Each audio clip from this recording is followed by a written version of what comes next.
tá vendendo picolé. Pedro, nós estamos aqui, ó, Rio Negro. Tem quantos anos, Pedro? Quantos anos, Pedro? 7. Aí vocês vendem picolé aqui, ó. Vocês são só um lado do outro aqui, Pedro? Vocês são irmãos? Ah, legal. Estuda? Não? Por que tu estuda? Ah? Legal.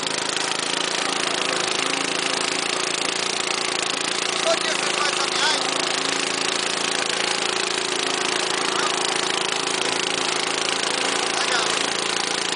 Pega aí a câmera.